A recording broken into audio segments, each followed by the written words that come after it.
warahmatullahi wabarakatuh. Kembali lagi di channel Cerdas Kimia. Teman-teman, di video kali ini kita akan melanjutkan pembahasan kita mengenai sel elektrolisis, dan kali ini kita akan fokus membahas hukum Faraday 1.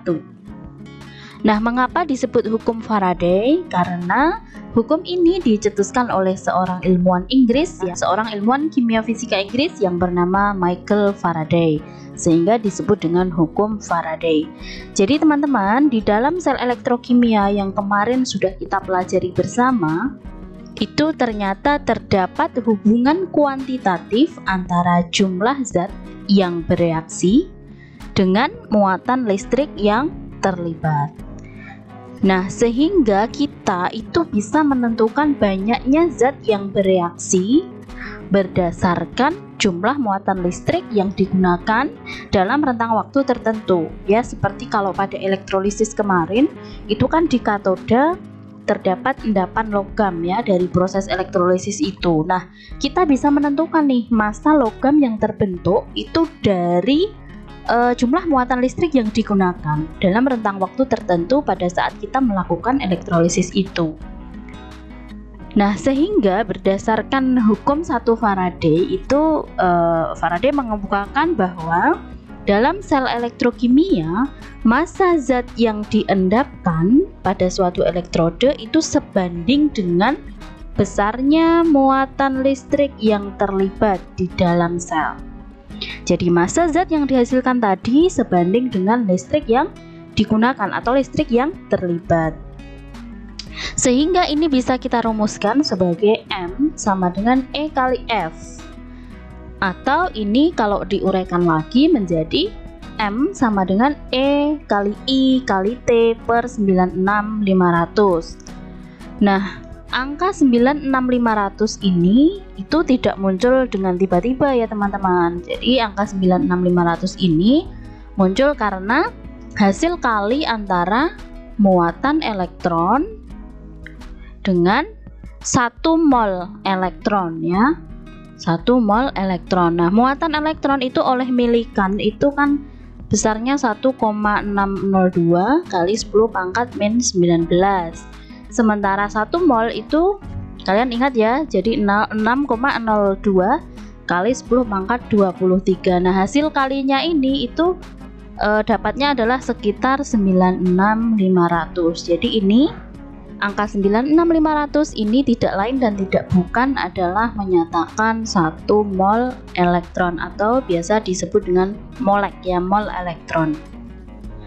Oke, nah kemudian M itu adalah massa zat yang dihasilkan ya dalam gram ya. Kemudian E itu adalah massa ekivalen zat, atau E ini bisa kita rumuskan dengan AR per bilangan oksidasi atau AR per valensi dari logam itu. Kemudian I adalah kuat arus, satuannya ampere, dan T adalah waktu, satuannya detik. Jadi ketika kita nanti mengerjakan soal-soal elektrolisis, maka aturannya untuk satuannya harus disesuaikan ya. Oke, supaya kita lebih paham mengenai hukum Faraday 1 ini, kita langsung ke latihan soal ya. Oke, latihan soal yang pertama. Arus listrik sebesar 1 Faraday dialirkan ke dalam larutan CuSO4. Tentukan massa tembaga yang dihasilkan pada katoda jika diketahui ArCu sama dengan 63,5. Nah, dari sini ini kan diketahui muatannya, berarti F-nya ya, F sama dengan 1 Faraday. Kemudian AR-nya, ArCu sama dengan 63,5.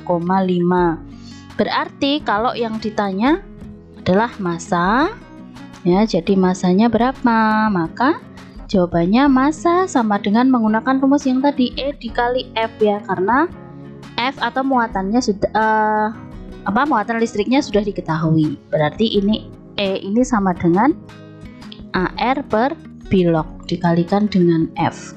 Jadi AR-nya itu 63,5, bilognya. Nah, gimana cara kita tahu bilog? Jadi ini kan CuSO4.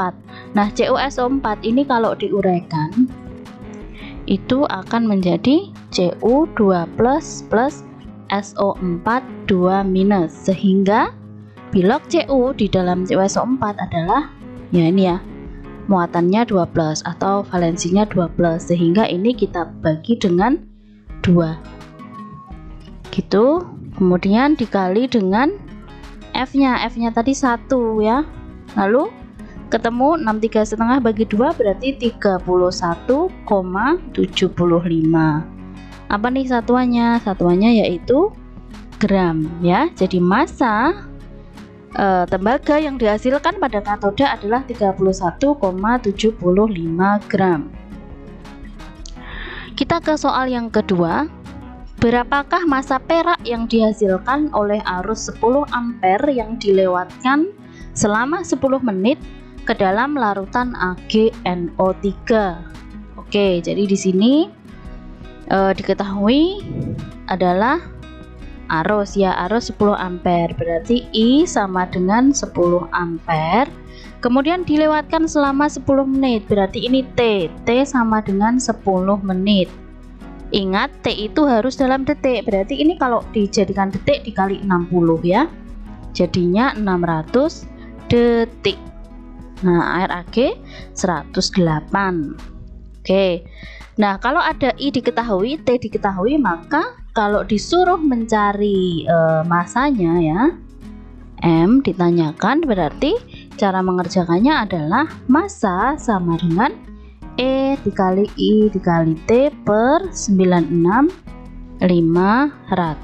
Nah, E nya itu sama dengan AR per bilok atau AR per valensi ya, dikali I kali T per 96.500. Oke, saya lanjutkan di sebelah sini. Berarti M sama dengan AR nya 108, biloknya oke. Kalau AgNO3 ini berarti kan AgNO3 ini menjadi Ag plus gitu ya, plus NO3 minus, jadi plus 1, berarti ya sudah bagi 1 gitu ya. I nya 10, kemudian T nya 600 per 96.500, jadi ini boleh dicoret dengan ini sehingga ketemunya M nya itu sama dengan 6,715 satuannya gram. Oke, jadi massa perak yang dihasilkan dari proses elektrolisis itu sama dengan 6,715 gram. Paham ya teman-teman? Kita lanjut ke soal yang ketiga. Berapakah arus listrik yang diperlukan untuk menghasilkan 0,05 kg magnesium dari proses elektrolisis leburan MgCl2 selama 1 jam? Oke, yang diketahui dulu nih, apa nih? Berarti ini kan massa ya, massa zat yang dihasilkan. Berarti M-nya sama dengan 0,05 kg. Ingat, massa harus dalam gram.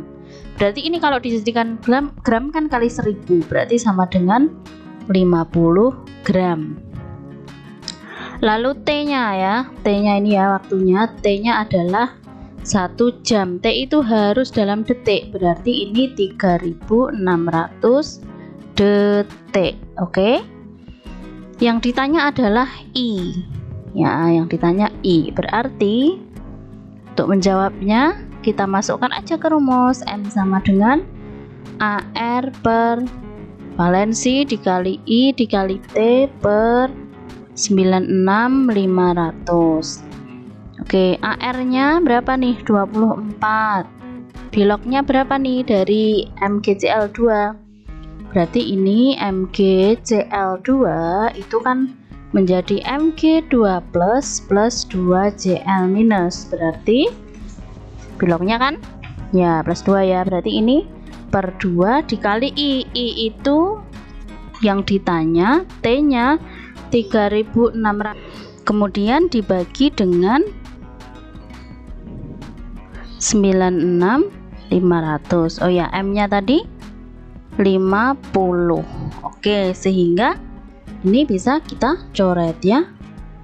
Oke, selanjutnya di sebelah sampingnya ini, jadi 50 kali 965 itu kan dikali silangkan, berarti 48.250 sama dengan ini 24 bagi 2 12I dikali 36 ya. ketemunya. Oke, gini aja pelan-pelan ya. Sama dengan 12 kali 36 itu 432 I. Jadi I nya sama dengan 48250 per 432. Jadi I nya sama dengan 111,69. Satuannya adalah ampere. Oke, jadi arus listrik yang dibutuhkan untuk menghasilkan 50 gram magnesium dari elektrolisis leburan MgCl2 selama 1 jam adalah 111,69 ampere. Kita ke soal yang keempat. Suatu elektrolisis leburan garam sulfat bervalensi 2 dengan arus listrik sebesar 9650 ampere selama 10 detik menghasilkan endapan logam di katoda dengan massa 20 gram. Berapakah massa atom relatif dari logam tersebut? Oke, jadi ini yang ditanyakan adalah AR dari logam itu ya. Dimana dalam soal ini itu diketahui diantaranya adalah logamnya bervalensi 2. Berarti tadi ya valensinya 2, kemudian arus listriknya atau I sebesar 9650 ampere. Waktunya adalah 10 detik.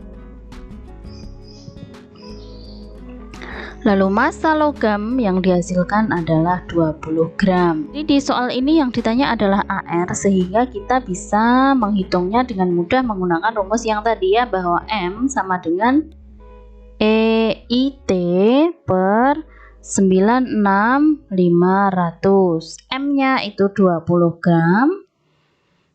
E itu kan AR per valensi. Valensinya di situ ketahui 2 ya. Jadi AR per 2 kali I nya 9650, T nya 10 detik per 96500. Nah ini kan dicoret ya. Berarti bisa langsung kita hitung bahwa AR-nya sama dengan ya ini ya, tinggal 20 kali 2 ya. 20 kali 2 berarti AR-nya sama dengan 40. Jadi AR dari logam tersebut adalah 40. Oke, jadi seperti itu teman-teman, mudah sekali ya teman-teman. Jadi asalkan teman-teman tadi paham bagaimana cara menggunakan rumus dari hukum Faraday 1. Oke teman-teman, sampai di sini dulu video kita. Insya Allah nanti kita lanjutkan ke video-video selanjutnya. Terima kasih, tetap semangat dan wassalamualaikum warahmatullahi wabarakatuh.